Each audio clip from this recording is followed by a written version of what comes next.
Hello guys, welcome, വണക്കം. കഴിഞ്ഞ ദിവസം സ്ക്രോൾ ചെയ്യുന്നതിൻ്റെ കൂട്ടത്തിൽ ഒരു വീഡിയോ കണ്ടു.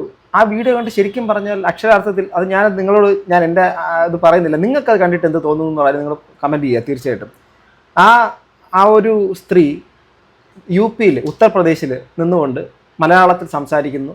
മലയാളിയാണോ അല്ലയോ, അവർ കേരളവുമായിട്ടുള്ള ബന്ധമെന്ത്, അങ്ങനെ ഒരുപാട് കാര്യങ്ങൾ ഒരു നിമിഷം കൊണ്ട് ചിന്തിപ്പിക്കുക. തൊട്ടടുത്തൊരു കൊച്ചു പിഞ്ചു കുഞ്ഞിനെ വെച്ചുകൊണ്ട് അവർ വളരെ വികാരാധീനമായിട്ട് കുറേ കാര്യങ്ങൾ സംസാരിക്കുന്നുണ്ട്. ആ ഒരു കാര്യം കേട്ടിട്ട് ഇത് ആരാണ് എന്താണെന്നുള്ള കാര്യവും കേട്ടിട്ട് എന്താ പറയുക, നമ്മൾ ചില സമൂഹത്തിൽ ആരെങ്കിലുമൊക്കെ നിങ്ങൾക്ക് സഹായിക്കണമെന്ന് പൈസ കൊടുത്ത് സഹായിക്കണമെന്നില്ല, എങ്കിലും ചിലതൊക്കെ എന്തെങ്കിലും അവരെ നമ്മളൊന്ന് സപ്പോർട്ട് ചെയ്ത് കൊടുക്കാൻ പറ്റുമെങ്കിൽ ഇങ്ങനെയൊക്കെയുള്ള ആൾക്കാർ സപ്പോർട്ട് ചെയ്യണം എന്നൊരു റിക്വസ്റ്റ് ആട്ടോ.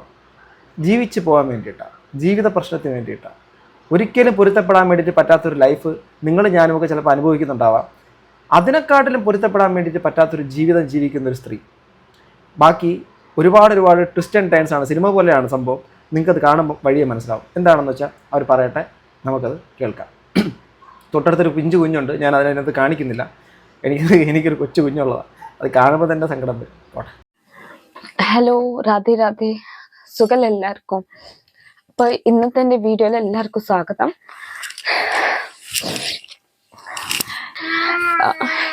ഞാൻ ഇന്ന് ഉണ്ടാക്കാൻ കാരണം ഞാൻ 2 ദിവസമായിട്ട് വീഡിയോസ് ഒന്നും എനിക്ക് ഉണ്ടാക്കാൻ കഴിഞ്ഞിട്ടില്ല. അപ്പൊ അതുകൊണ്ടാണ് ഞാൻ ഇന്ന് ഈ വീഡിയോ ഉണ്ടാക്കുന്നത്, നിങ്ങളിട്ട് ഷെയർ ചെയ്യുന്നത്.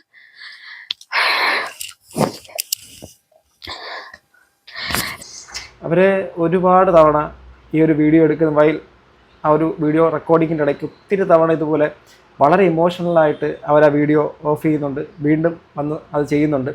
ഇതൊക്കെ ചിലപ്പം നമ്മുടെ ഒരു സംശയദൃഷ്ടിയോടെ ചിന്ത വെച്ച് അതൊക്കെ പക്കാ ഷോ ഓഫ് ആണെന്ന്. ഷോ ഓഫ് ഒന്നുമല്ല, ഇത് സിൻസിയറാണ്. കാരണം ഇതിൻ്റെ പുറകെ അവരാരാണെന്ന് അറിയുമ്പോൾ നിങ്ങൾക്ക് അത് ചിലപ്പോൾ കുറച്ചുകൂടെ റിലേറ്റ് ചെയ്യാൻ പറ്റും. പറയാം, എനിക്ക് നിങ്ങളോട് ഒരു കാര്യം പറയാനാണ് ഞാൻ ഈ വീഡിയോ വഴിയാണ് ഞാൻ നിങ്ങളോട് പറയുന്നത്. സംഭവം എനിക്ക് പറയാനുള്ളത്, എനിക്ക് നിങ്ങളെ സപ്പോർട്ടിന്റെ ആവശ്യമാണ്. അപ്പോ ഞാൻ ഈ വീഡിയോ ഇട്ടില്ലെങ്കിൽ എനിക്കൊരു പേടിയാ, എന്റെ സപ്പോർട്ടേഴ്സ് എൻ്റെ അടുത്ത് നിന്ന് പോവുന്നത്. കാരണം അവർക്ക് കഴിഞ്ഞ 2 ദിവസമായിട്ട് വീഡിയോ ഇടാൻ വേണ്ടിയിട്ട് പറ്റുന്നില്ല. അപ്പോൾ 2 ദിവസം കൊണ്ട് വീഡിയോ ഇടാത്തത് കൊണ്ട് അവരുടെ സബ്സ്ക്രൈബേഴ്സ് അല്ലെങ്കിൽ അവരെ കാണുന്നവർ പോകുമോ എന്നുള്ളൊരു ഭയമാണ് സംസാരിക്കുന്നത്.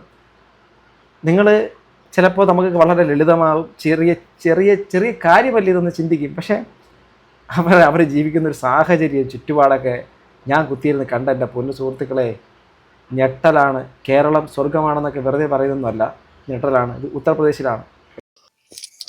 കാരണം എനിക്ക് വീട്ടുകാരുടെ സപ്പോർട്ടില്ല, പിന്നെ ഹസ്ബൻഡിന്റെ സപ്പോർട്ട് ഉണ്ട്. പക്ഷെ ഒരു സിറ്റുവേഷൻ ആണ്, പാവം ഓർക്കൊന്നും ചെയ്യാൻ കഴിയൂല. അപ്പൊ ഞാൻ എങ്ങനെയൊക്കെ മാനേജ് ചെയ്തിട്ട് വീഡിയോസ് ഒക്കെ ഉണ്ടാക്കല്, എന്നിട്ട് അപ്ലോഡ് ചെയ്യല്. പക്ഷെ കുറച്ച് ദിവസം കൊണ്ട് എൻ്റെ വീട്ടിലെ സിറ്റുവേഷൻ കുറച്ച് മോശമാണ്. അപ്പൊ ഇത്രയും സംസാരിക്കുന്ന ഈ ഒരു ലേഡി നിങ്ങൾക്ക് ഒരു മലബാറി സ്ലാങ്ങിൽ സംസാരിക്കുന്ന, മലബാർ മേഖലയിലുള്ള ഒരു കോഴിക്കോട് അല്ല മലപ്പുറം അല്ലെങ്കിൽ ആ ഒരു ഭാഗത്തുള്ളൊരു ഭാഷ പോലാണെന്ന് എനിക്ക് തോന്നുന്നത്. നിങ്ങളത് പറയുക അല്ല എങ്കിൽ ഓക്കെ. പക്ഷേ ഇവർ ശരിക്കും ഒരു മലയാളിയല്ല, ഇവരൊരു ബീഹാറിയാണ്. അതായത് നമ്മളെക്കാട്ടിലും നല്ല വ്യക്തവും സ്പഷ്ടവുമായിട്ട് മലയാളം സംസാരിക്കുന്ന ഒരു ബീഹാറി ലേഡിയാണ്. ഇവർ കേരളവുമായിട്ടുള്ള ബന്ധം, ഇവർ വിവാഹം ഇപ്പോൾ ഉള്ളത് ഉത്തർപ്രദേശിൽ. അതെങ്ങനെ ഉത്തർപ്രദേശിലെത്തി? ഒരു കുഞ്ഞ്. ഇത് സിനിമയെക്കാട്ടിലും വളരെ ഇതായിട്ടുള്ള കാര്യമാണ്. മെയിൻ പോയിന്റ് പറയുകയാണെങ്കിൽ, ഞാൻ ഇവിടുത്തെ മരുമകളാണ്. എനിക്ക് തീരെ വാല്യൂ ഇല്ല ഇവിടെ. ഞാൻ നല്ലത് പറഞ്ഞാലും ഞാൻ ചീത്താണ്, ഞാൻ നെഗറ്റീവ് പറഞ്ഞാലും ഞാൻ വലിയ ഏതോ കുറ്റം ചെയ്ത പോലെ അങ്ങനത്തെ ബിഹേവാണ്.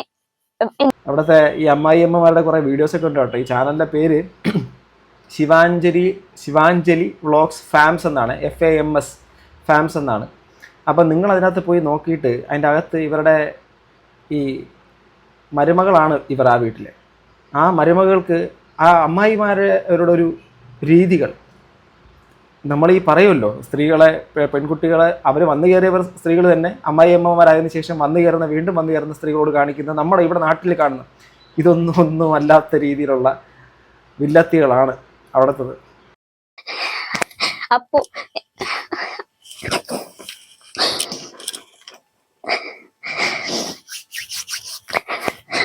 എനിക്ക് ഒരു കാര്യം മാത്രമേ പറയാനുള്ളൂ നിങ്ങളോട്.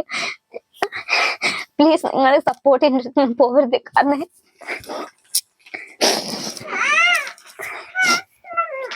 കാരണം എൻ്റെ അടുത്ത് ആകെ ഒരു ഓപ്ഷനാണ് നിങ്ങൾ മാത്രമേ ഉള്ളൂ എനിക്ക് ഫ്യൂച്ചറിൽ. കാരണം ഞാൻ ഇവിടെ അനുഭവിക്കുന്നത് കൊണ്ടാണ് ഇന്ന് എനിക്ക് തോന്നി ഞാൻ 2 ദിവസമായിട്ട് വീഡിയോ ഉണ്ടാക്കാൻ കഴിഞ്ഞില്ല. അപ്പൊ ഞാൻ പേടിച്ചു നല്ല. ഇങ്ങനെ ആവുമ്പോ എന്റെ സപ്പോർട്ടേഴ്സ് പോവല്ലോ.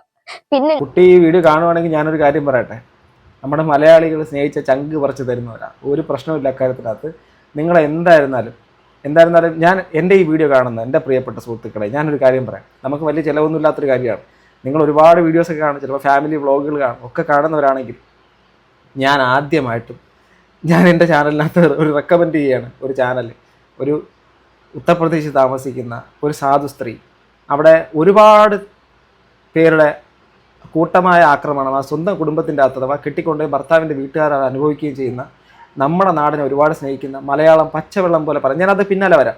ആ ഒരു ലേഡിയെ നിങ്ങൾ അവർക്ക് കുറച്ച് വീഡിയോസൊക്കെ നിങ്ങൾ കണ്ട് നിങ്ങൾ അവരെ സപ്പോർട്ട് ചെയ്യണം കേട്ടോ. ഞാൻ ആദ്യമായിട്ട് പറയുന്നതാണ്. ശിവാഞ്ജലി വ്ളോഗ്സ് ഫാംസ് എന്നാണ്, ഉത്തർപ്രദേശ് വ്ളോഗ്സ് എന്നൊക്കെ സെർച്ച് ചെയ്താൽ കിട്ടും. ഓക്കെ, പ്ലീസ് പ്ലീസ് ഒന്നും ചെയ്യരുത്. നിങ്ങളെ വിശ്വസിച്ചിട്ടാണ് ഞാൻ ഈ ചാനൽ തുടങ്ങിയത്. പിന്നെ ഞാൻ റീസൺ ഒന്നും പറയുന്നില്ല, കാരണം ഒരുപാട് റീസൺ ഉണ്ട്. ഞാൻ എത്ര പറയാനാ? അപ്പോ എനിക്കൊരു കാര്യം മാത്രം പറയാനുള്ളൂ, പ്ലീസ് നിങ്ങളെ സപ്പോർട്ട് ചെയ്യണം. അഥവാ ഞാൻ 4 ദിവസം വീഡിയോ ഇട്ടില്ലെങ്കിൽ നിങ്ങൾ എന്തായാലും എന്നെ സപ്പോർട്ട് ചെയ്യാം. എനിക്കത് മാത്രം പറയാനുള്ളൂ. ഓക്കെ, ഇവരുടെ ആ ഒരു വീഡിയോയിലൂടെ കൺവേ ചെയ്യാൻ വേണ്ടി ശ്രമിക്കുന്നത് അവർക്ക് ഇതിനെക്കുറിച്ച് അധികം വലിയ ധാരണയൊന്നും ഇല്ലാതെ വീഡിയോ ചെയ്യുന്ന ഒരാളാണ്. അവരെ ആ വീട്ടിലെ സാഹചര്യങ്ങൾ കാരണം 2 ദിവസത്തോളം വീഡിയോ ചെയ്യാൻ വേണ്ടിയിട്ട് പറ്റാത്തത് കൊണ്ട് ഈ കാണുന്ന കാഴ്ചക്കാർ പിരിഞ്ഞു പോകുമോ എന്നുള്ളൊരു ഭയപ്പാടാണ് അവർ ഒരു കൊച്ചുകുട്ടിയെ പോലെ നമ്മളോട് പങ്കുവയ്ക്കുന്നത്. എത്ര ബാലിശമായൊരു കാര്യമെന്ന് നമുക്ക് ചിലപ്പോൾ ചിരിച്ച് തള്ളും, പക്ഷേ അവരുടെ ലൈഫാണ്. ഞാൻ അതിനകത്ത് ഏറ്റവും സത്യം പറഞ്ഞ അവിടുത്തെ ഏതാണ്ട് 1300ഓളം കമൻറ്റ് മൊത്തം മലയാളികളാണ്. എന്തൊരു സപ്പോർട്ടെന്നറിയാമോ? നമ്മുടെ സ്വന്തം നാട്ടുകാർ നമ്മുടെ മലയാളം സംസാരിക്കുന്നത് കൊണ്ട് നമ്മുടെ ഒരു നാട്ടിലെ കുട്ടിയെപ്പോലെ സ്നേഹത്തോടെ ഇവിടെ വിളിക്കുന്ന മോളെ ഹസ്ബൻഡിനെ കൂട്ടി നാട്ടിൽ വന്ന് ജീവിക്കും, കരച്ചിൽ കേട്ടിട്ട് സങ്കടം വരുന്നത് പേടിക്കേണ്ട, എല്ലാവരും കൂടെ ഉണ്ടാകും. ഫാമിലി പ്രശ്നങ്ങൾ എന്താണെന്ന് വിശദമായി ഒരിക്കലും ചാനൽ പറയാതിരിക്കുക. അത് ഭാവിയിൽ ചാനലിൽ ബുദ്ധിമുട്ടുണ്ടാകാതെ. അടുത്തിടെയാണ് ഈ ചാനൽ കാണാൻ തുടങ്ങി. ഒരുപാട് ഇഷ്ടമാണ്, സപ്പോർട്ട് എന്നും ഉണ്ടാകും. പറ്റുമ്പോഴൊക്കെ വീഡിയോസ് ഇടൂ. യൂട്യൂബ് നിങ്ങളുടെ ലൈഫ് തന്നെ മാറ്റിയേക്കും തീർച്ചയായിട്ടും. വലിയ ഇതാണ് ആ കുട്ടി പറഞ്ഞ് ശരിക്കും മനസ്സിലാക്കണം. എല്ലാവരും വീഡിയോസ് കണ്ട് സപ്പോർട്ട് ചെയ്യണമെന്നല്ല, നമ്മളെല്ലാം പറ്റുമെങ്കിൽ സഹായിച്ച് കേരളത്തിൽ നിന്ന് അവർക്കൊരു ജോലി സംരക്ഷണം നൽകണമെന്നാണ് ആ വാക്കുകളുണ്ട്.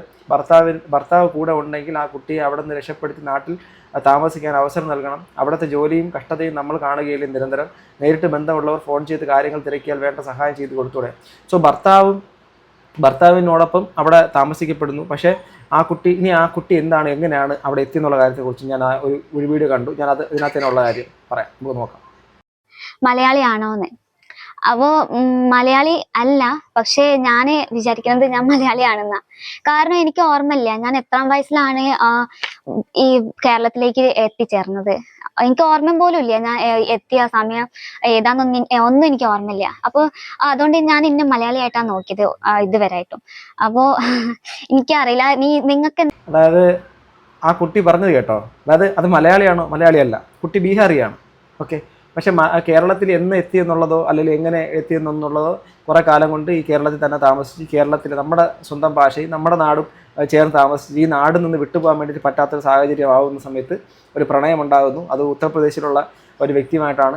അങ്ങനെ ഉത്തർപ്രദേശിലേക്ക് പോകേണ്ട സാഹചര്യം വരുന്നു. അങ്ങനെയാണ് കുട്ടിയുടെ കല്യാണവും ബന്ധപ്പെട്ടിട്ടാണ് ഉത്തർപ്രദേശിൽ. അത് വേറെ വീഡിയോസൊക്കെ ഉണ്ട്, ഞാൻ അങ്ങനെ എല്ലാം വ്യക്തമായി കണ്ടിട്ടില്ല. പക്ഷേ ആ കുട്ടി പറഞ്ഞു കേട്ടോ, എന്നെ മലയാളിയായിട്ട് തോന്നുന്നില്ലേ? ഞാൻ എന്നെ മലയാളി എന്നാണ് വിചാരിക്കുന്നത്. നമ്മൾ പോലും ഇത്രയും നന്നായിട്ട് മലയാളം സംസാരിക്കത്തില്ല, അത് വേറൊരു കാര്യം.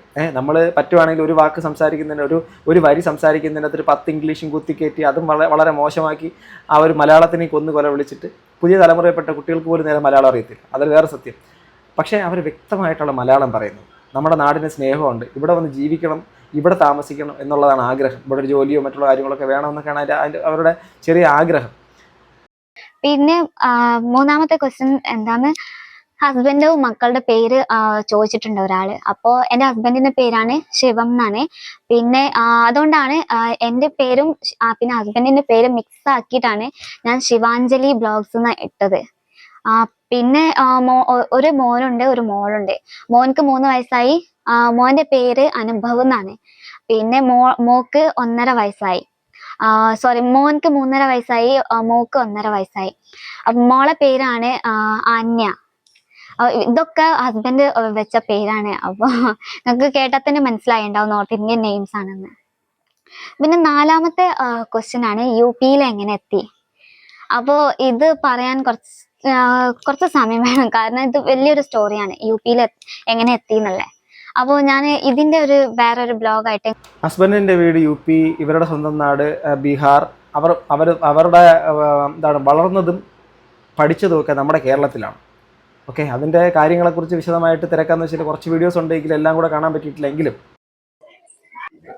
അപ്പോൾ അങ്ങനെയാണ്. എനിക്ക് ഇത്ര പണിയുണ്ട്, 2 കുട്ടികളുടെ, പിന്നെ ഒക്കെ എനിക്ക് ചെയ്യണം. എന്നിട്ട് വേണം ഒരു 10-11 മണി രാത്രി ആയിട്ടാണ് ഫ്രീ ആയിട്ട് ഞാൻ മക്കളെ എടുക്കുക.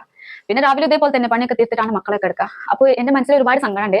അത് എന്റെ മനസ്സിലല്ല, ഈ നോർത്ത് ഇന്ത്യയിൽ മരുമക്കളെ മനസ്സിലെല്ലാവരും മനസ്സിൽ ഈ സങ്കടം ഉണ്ടാവലുണ്ട്. അപ്പൊ അതാണ് എനിക്ക് നിങ്ങളുടെ ഡൗട്ടാണ്. ഒരുപാട് പേര് ചോദിച്ചിരുന്നു, ചേച്ചിക്ക് ഇവിടെ നിൽക്കാൻ ഇഷ്ടമാണോ, അങ്ങനെ ഒരുപാട് പേര് ചോദിച്ചിരുന്നു. അപ്പോൾ സത്യം പറയുകയാണെങ്കിൽ എനിക്ക് ഇവിടെ തീരെ നിൽക്കാൻ ഇഷ്ടമല്ല. കാരണം പിന്നെ ഇവിടുത്തെ കൾച്ചറും രീതിയും ഒന്നും എനിക്ക് ഇഷ്ടമല്ല. അപ്പൊ അങ്ങനെയാണ് ഇവിടുത്തെ അമ്മായിയമ്മയും മരുമകളെ ഡിഫറെന്റ് സംഭവം. അപ്പോൾ ഞാനിപ്പോ ഇങ്ങനെയാണ്, എനിക്ക് ഇവിടുത്തെ സിറ്റുവേഷൻ ഒക്കെ അറിയാം. പിന്നെ ഞാനും വയസ്സൊക്കെ ആയി കഴിഞ്ഞാൽ എന്റെ മനസ്സ് പോലെ ആയിപ്പോവും. അപ്പൊ ഞാനും ഇവിടുത്തെ ഒരു അമ്മായിയമ്മ പോലെ ആയിപ്പോവും. അപ്പൊ എനിക്ക് അങ്ങനെ ആവണ്ടെന്നൊരു ഇതാണ് എന്റെ ആഗ്രഹമാണ്. കാരണം എനിക്കൊരു മോനുള്ളതാണ്. അപ്പോൾ എന്റെ വലിയൊരു ആഗ്രഹമാണ് എനിക്ക് ഇവിടുത്തെ ആൾക്കാരെ മനസ്സ് പോലെ എനിക്ക് ആവരുതെന്നാണ്. അപ്പൊ ആ കുട്ടിക്ക് അവിടെ ഒരു നിമിഷം ഉണ്ടെങ്കിൽ ഒരു നിമിഷം അവിടെ നിന്ന് രക്ഷപ്പെടണം എന്നുള്ളൊരു കാര്യത്തിൽ ചിന്തിച്ചുകൊണ്ടിരിക്കുകയാണ്. എന്താണെങ്കിലും നല്ലത് വരട്ടെ എന്ന് ആശംസിക്കാൻ, പ്രാർത്ഥിക്കുക എന്നുള്ളതിനപ്പുറത്തേക്ക് ഒന്നും ചെയ്യാൻ വേണ്ടിയിട്ട് പറ്റത്തില്ല. പക്ഷേ ചിലപ്പോൾ ചെയ്യാൻ പറ്റുന്ന ആൾക്കാർ ചിലപ്പോൾ ഈ വീഡിയോ കാണുമെന്നുള്ളൊരു ലക്ഷ്യമാണ്. എന്തെങ്കിലും തരത്തിൽ അവർക്കൊരു ജോലി അല്ലെങ്കിൽ എന്തെങ്കിലും നമുക്ക് നമ്മുടെ നാട്ടിലേക്ക് വരുത്താനുള്ള സാഹചര്യം, ചിലപ്പോൾ അവിടെ തന്നെ ഉത്തർപ്രദേശിൽ തന്നെയുള്ള നല്ലവരായ മലയാളികളോ ഒക്കെ ഇത് കാണുവാണെങ്കിൽ തീർച്ചയായിട്ടും അവർക്ക് അതിനുള്ളൊരു സാഹചര്യം ഒരുങ്ങുമോ എന്നുള്ളൊരു കാര്യം. ഒരിക്കലും നിങ്ങൾ ഈ വീഡിയോ, എൻ്റെ വീഡിയോ കണ്ടതിന് ശേഷം പോയിട്ട് അവരുടെ അടുത്ത് മോശമായ വാക്കുകളോ ബാഡ് വേർഡ്സോ അല്ലെങ്കിൽ അവരുടെ കുടുംബത്തിനെയോ മറ്റുള്ള കാര്യങ്ങളെക്കുറിച്ചോ കൾച്ചറിനെക്കുറിച്ചോ അനാവശ്യമായ വർത്തമാനമോ പറയരുത്. കാരണം അങ്ങനെ പറഞ്ഞു അല്ലെങ്കിൽ അങ്ങനെ പ്രചരിപ്പിച്ചു എന്ന് പറഞ്ഞാൽ ആ കുട്ടിയുടെ ജീവന് ആപത്ത് വരും. അതുകൊണ്ട് നമ്മുടെ മലയാളികൾ അവിടെ പോയി കമൻറ്റ് ചെയ്യുമ്പോഴും അതിന് സപ്പോർട്ട് ചെയ്യുമ്പോഴും ഒക്കെ ഒന്ന് സൂക്ഷിക്കണം. എന്തായിരുന്നാലും ആ കുട്ടി ഒരു ഭീതിയിൽ അല്ലെങ്കിൽ അവിടുത്തെ ആ ഒരു കൾച്ചറിൻ്റെ അകത്ത് പെട്ടുപോയതിൻ്റെ ഒരു വിഷമത്തിലൊക്കെയാണ് ജീവിക്കുന്നത് മനസ്സിലാവുന്നു. അതിന് താല്പര്യമില്ലെന്ന് തന്നെ പറയുന്നു. അവർ ആ ഒരു കൾച്ചറിനോട് എനിക്ക് ഇഷ്ടമല്ല എന്ന് പറയുന്നു. സോ എന്ത് തോന്നുന്നു? പറ്റുമെങ്കിൽ നിങ്ങളൊക്കെ ഒന്ന് കണ്ട് സപ്പോർട്ടൊക്കെ ചെയ്യും. സോ ഇത്രയേ ഉള്ളൂ. നിങ്ങളുടെ അഭിപ്രായങ്ങൾ താഴെ കമൻറ്റ് ബോക്സിൽ രേഖപ്പെടുത്തുക. അടുത്ത വീഡിയോയിൽ വീണ്ടും കാണുന്ന കേസ്. ബൈ.